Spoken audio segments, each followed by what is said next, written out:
The first time he was single and lived in an apartment with a private entrance and stairway on the second story of a family home with wooden siding painted a dull rust brown. He had a clawfoot tub of tarnished copper, and the water flowed into it not from the tap, but from a slender plastic tube. Once it had filled to just over my thighs, he left me alone there to tend to his papers. There was something tempting in the sinuosity of that fluted white hose, and when I reached out to touch it, it leapt into the air and twirled in circles like a maddened serpent. I was horrified. I half hopped, half scooted backward, slipped and struck my head and screamed until he ran back in to save me. The second time he was living with a woman with cropped curly hair who worked as a nurse in a hospital. We went there late one night to pick her up after she'd been called in, and I saw an insane person in the waiting area, both his hands wrapped in bloody bandages.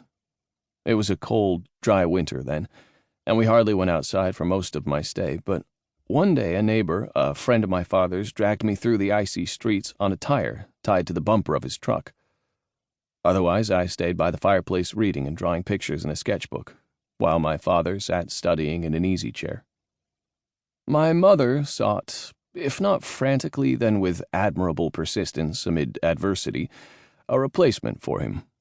I hesitate here to use the word suitable in light of these men's often lavish imperfections.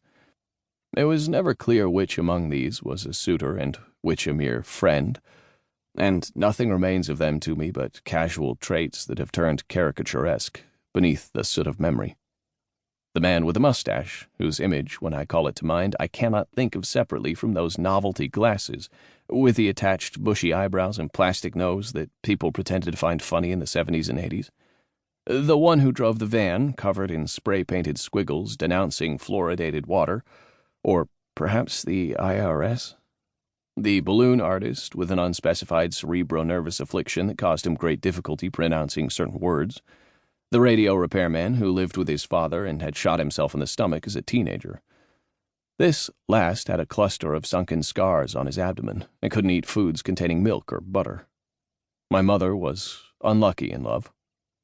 It can't have helped that her only avocation was throwing darts in a tap room within walking distance of our home that did not cater to what is known as an exclusive clientele. Her good fortune, if it was that, in meeting the man I would later take to calling the weirdo, lay in her decision to take me there at lunchtime on a holiday, to satisfy my craving for one of the flat, greasy, overdone cheeseburgers the place produced between the hours of 11 in the morning and 4 in the afternoon. The weirdo was a teetotaler, and he was there only because he was laying tile in a tanning salon in the U-shaped shopping center with the mystifying name Arcadian Village that shared a parking lot with a bar. The weirdo was a surly-faced man, short and stubby, with a beard, 20 years or so my mother's junior. I never knew his real age, which he concealed with reference to a hatred for birthdays, a hand-me-down from his Jehovah's Witness parents, and, unlike most adults, he had no box or file folder containing birth certificate, tax returns, or any other documents bearing indications of his past or provenance. Due to their difference in age, my mother called him her sweet puppy among the friends she would cease to see once their relationship began in earnest.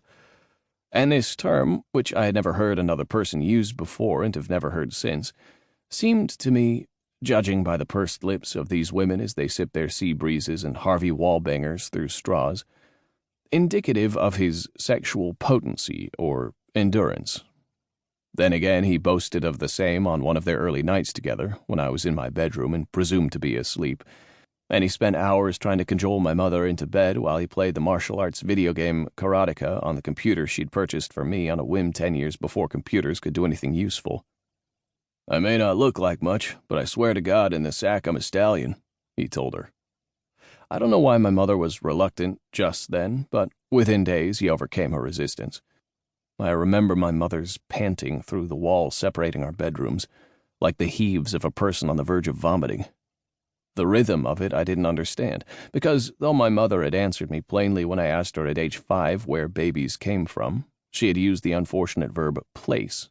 The man places his penis inside the woman, and for many years I assumed the two lovers remained stationary after insertion.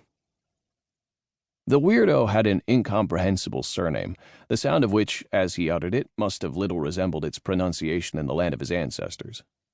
"I'm Irish enough to get mad fast and Russian enough to..."